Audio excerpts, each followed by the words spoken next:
Today, I am joined with a wonderful artist based in Croatia using clay to create incredible pieces such as birds of happiness, bottles that think they are vases, volcanic flowers, and workshops for those wanting to try their hand using clay. You are going to love this talk as we delve into behind the scenes of how you can go from no sales to a successful creative art business. Welcome, Laura Rainbow. Hello. Hello, Michelle.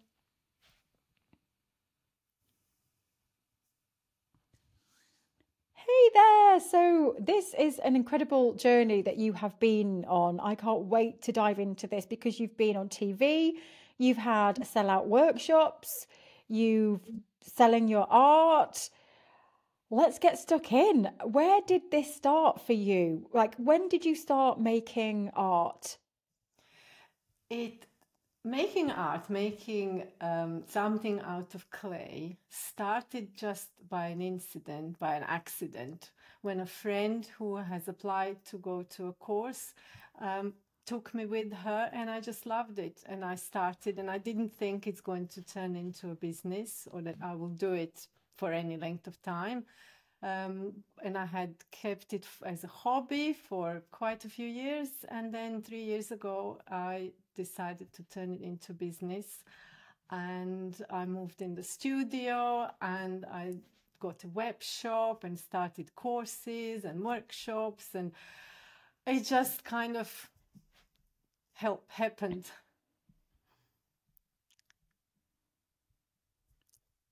Took off. So that was only 3 years ago, which is not long. It's actually 3.5 years ago, and it happened. I moved in the studio literally on the day of the first lockdown. So that was not fantastic beginning, but it was wonderful for me because I was looking. I moved in here and I was so blissfully happy to have my own lovely space. And my kilns were brought in, and I was looking through the window and I saw this bird. It was quite a large bird, like this, and just staring at me outside the window. And the bird was there for 3 days, literally 3 days. And my neighbors had a cat, I have a dog. And it just in the end, I called the ornithologist and I said, what do I do with this bird? It's been here. Okay, so it hopped away, meter here, meter there, but it kept there. Anyway, the bird was learning to fly, and apparently it was being fed by its parents. But whilst I was watching that bird, my hands were just kneading the clay and just molding the clay, and I suddenly had a beginning of the whole collection, which then grew into collection of birds of happiness, because my birds were able to fly to their new owners, even outside the country, and we were not free to go anywhere at the time. And so, because the freedom is important for our happiness, I call them birds of happiness. And I Oh. watch the progress of each bird, and they all have a name. Very often there is a whole story behind each of the birds of happiness, how I made them, where I made them, who named them. Sometimes they are named by members of our beautiful community. Sometimes it's students who come to the studio and just see a bird and just say, "Oh, this looks like a bluebird," and that's it. The bird is named.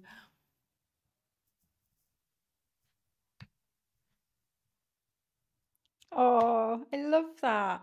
And so before you set up your studio, you were making art as a hobby, is that right?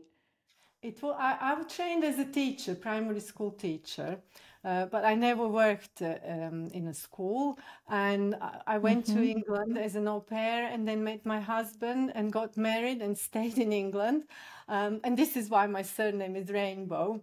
And so when I was in England, I didn't actually, I did a little bit of painting, but as I wasn't formally trained as a painter, and it wasn't anything that I would do on a regular basis, the actual art making, apart from what happened at school, it literally started when I joined this course and started to learn about ceramics.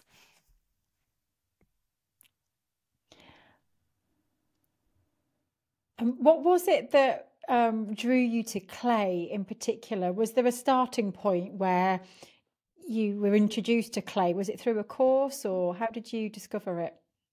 A friend took me to a course by accident, and I just loved it. And I instantly felt this connection because playing with clay was so calming and so soothing and so tactile. And you can make anything out of clay. And so eventually I learned different techniques of finishing clay, different techniques of building clay. I passed the exams so that I could actually teach other people, but I still kept it as a hobby because sometimes they say perhaps it's not a good idea to turn hobby into a business. But I got to a point where I just loved it so much. I wanted to do it all the time. I wanted ceramics to be my full-time job. And I turned into United Art Space and I got lots and lots and lots out of it to know how to progress, how to present what I do, how to tell my story, and just how to be present for people who might find it interesting and become either my students or buyers of my work, or just meet me to come to workshops. So yeah, it was an accident, but it turned to just shape my whole life.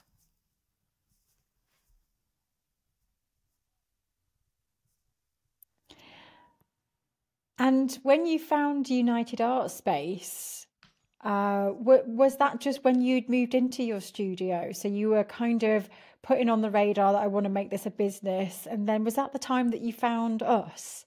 It was more or less that time, yes. I kind of started and was learning about how Yeah. to have an Instagram, and I only had a personal page on a Facebook, and I kind of started to think about having a web shop, but it was all kind of thinking about it, but nothing was being created. So all the lessons in the United Art Space, all the lessons in the Seven Keys, all the lessons in the Hub, kind of I drew something out of each and every one of them to be able to shape my business and to be where I am now.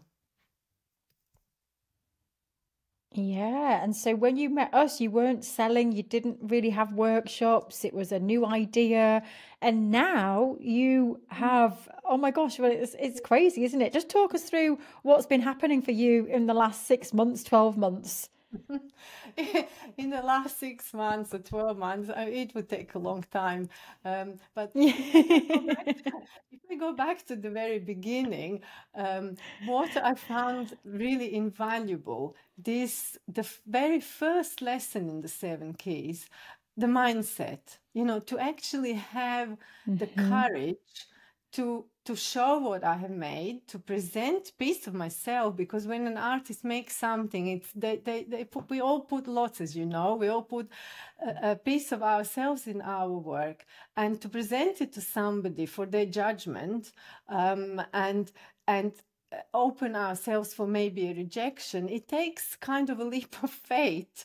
And I was supported by all the members of the United Art Space as well, and that gives you the community kind of carries you, and it certainly gave me lots of confidence.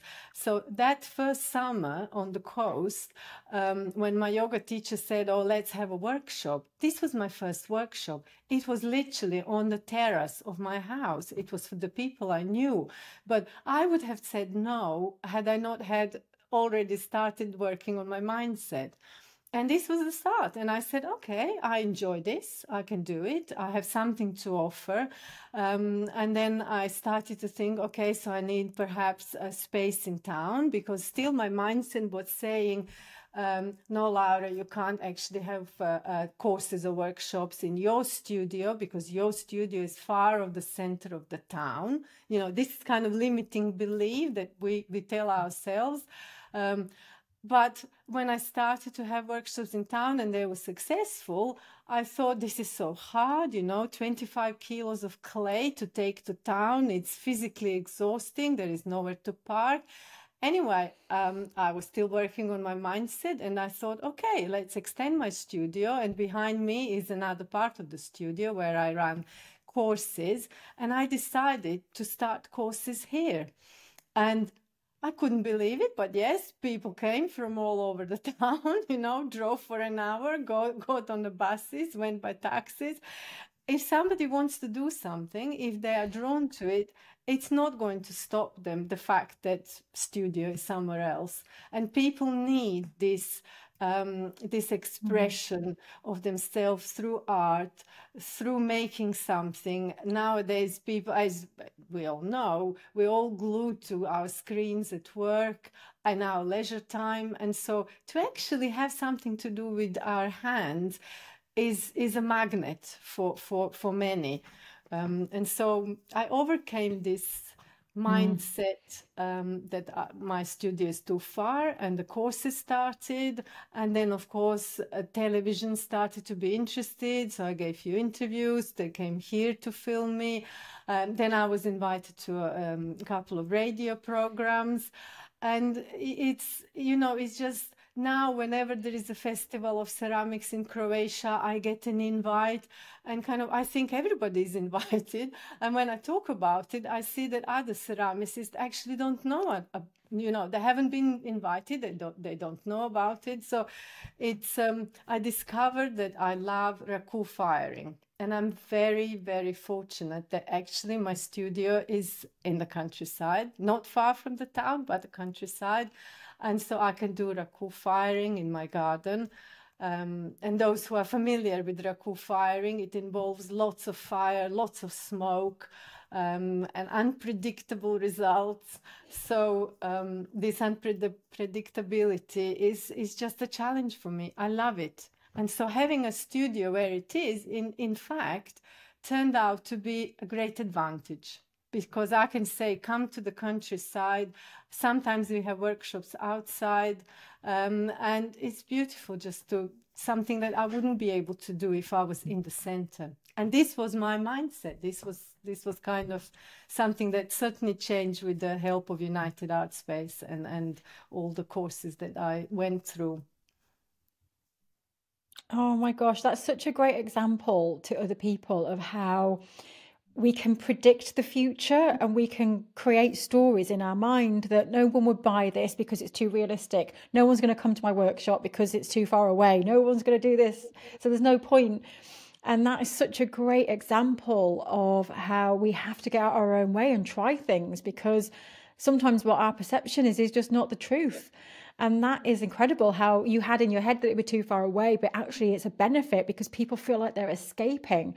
And Exactly. I was talking to my friend Sharon, who's also a potter, and yeah, and we were talking about this very topic actually, about how we're glued to screens, and especially the next generation at the moment, how we do a lot of things digitally, and actually we learn so much from using our hands and being in touch with clay and molding things, and it's part of the brain's development as well, I think, to do that.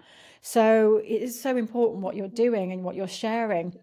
And so it's, I think for what you've achieved in the last 3 years is incredible, because you've gone from deciding that I want to make this a career to making it a career within 3 years, which is brilliant. And so what is the one thing, do you think, that's helped you along that journey? Do you think it's the mindset has been the biggest key in all of this? It's the mindset and it's the people. It's the community and it's the different communities that I kind of acquired on my journey.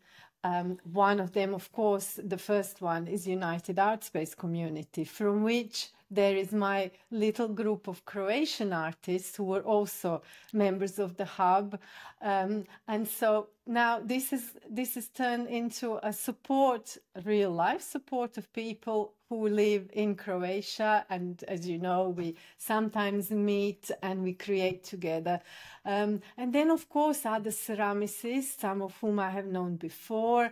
I turned my hobby into business, my family. So all this together, you know, this little kind of puzzle pieces, they all seem to come together as if the universe has just made a path for me to go in this direction, and everything seems to flow and go where I want it. And this part, go where I want it, is another thing that I have learned from you. One of the keys, we have to have a plan. And seriously, I know before I just let the life take me. But since I have a plan and I know where I want to go, and that is definitely something I have learned from your courses, I know where I want to go. And so perhaps I will achieve it this year, perhaps I will achieve it next year, but I can see that I'm already achieving, not just in financial terms or in terms of being fulfilled to do a job that I love, but just in terms of being surrounded with people that I want. You know, I kind of created this almost a bubble of beautiful human beings that are not just the students that come to courses and workshops, but my buyers. You know, I love to meet my buyers. I deliver sometimes the birds of happiness they buy or other ceramics they buy. And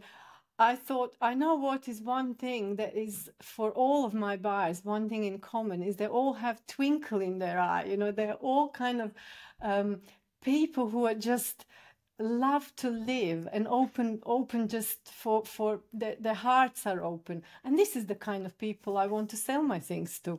And I created that with your help. Yeah, community is so important, and lifting each other and being connected. Again, I was talking to Sharon about this. We were echoing exactly what Sharon was saying, how we were reflecting back and how having that network around you is so important, because someone will recommend you and then someone suggests something to you, or someone's there to support you. And I really believe that having that strong network around you is one of the biggest factors towards growth and getting to where you want to be, and feeding off each other. And like, because I've seen, and I've been fortunate enough to come to Croatia and meet the Croatian group, and we hung out together, and you can feel that energy when they're together and they're all doing amazing things, and it's no accident because they're doing it together and they're a force of nature. And I feel that, and that's because you're all on this journey, and it's yeah. It's incredible to see, and I'm just so thankful that I've been a small part in putting it together, but that then you've taken that one step further and grown your own communities and your own workshops, and it's beautiful to see. So how does it feel to know that you've designed your own life? Because you've designed life the way you've wanted it, and you've done that. You are inspiration in that. How does that feel? Sometimes I wake up in the morning and I think, is this real? You know? And when we do best year yet, and I went to what I wanted for 2021, and then what I wanted for 2022, and now what I want for this year, and I go back and I'm thinking, goodness, yes, I have achieved, well, not everything, but lots of things that I wanted, and for some of them I thought it's not going to be possible. Like for financial part, it's never going to happen, you know, but I'm going to plan it in any case. I'm going to have my good, better, and the best goal and see what happens. And then when it happens, I'm kind of, wow, I'm so grateful and so just overwhelmed sometimes, but it's fantastic, fantastic.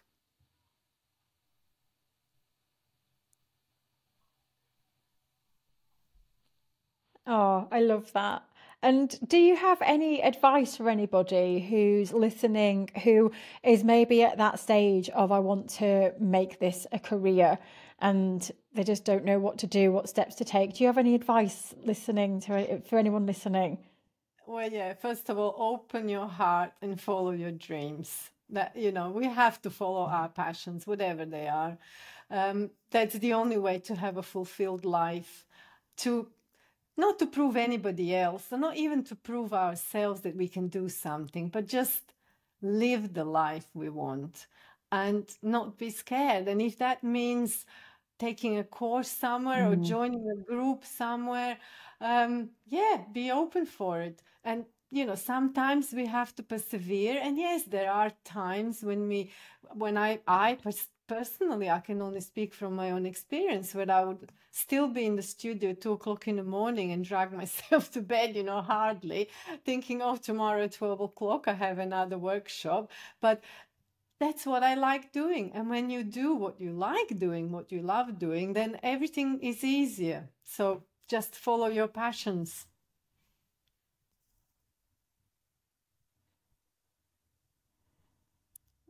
Yeah, it doesn't feel like work, does it, when you love what you do? Yes, yes, it does. Sometimes Oh, wonderful. I would sit with my students sometimes and make something, and I feel kind of, gosh, this is work, Is this really work? I'm playing with clay. I'm surrounded with these beautiful people. We just celebrated somebody's birthday. We had a glass of champagne, and I've made a bird, and this is work, and I'm going to sell this bird, and that's actually my life. Sometimes feels unreal, especially if I go back like 2.5, 3 years. But yeah, it only comes from just following our dreams. And as I said, if that means going to a course, learning things, brushing up on our skills, getting to a course to help our mindset, yes, that's the way to do it. It's not going to happen overnight. Nothing happens overnight. But if we start on the path of our journey, of our life, the path that we like, we're just going to enjoy the whole journey and the whole process. Yeah, absolutely. Oh gosh, it's been absolutely wonderful speaking with you. I just wanted um, to just thank you for being such an inspiration, because I think that you you really decided what you wanted, and you have been the person to take the action. So we've been there to support you and give you resources, but you are the one. You show up and you commit to doing the work, and you learn and you apply it, and you do the work on yourself. And now you've cultivated this amazing community around you, and you did that. You made that happen. It was no accident. You did that. And I just want to take a moment to celebrate that with you, Thank you. Thank you, Michelle. because it's amazing.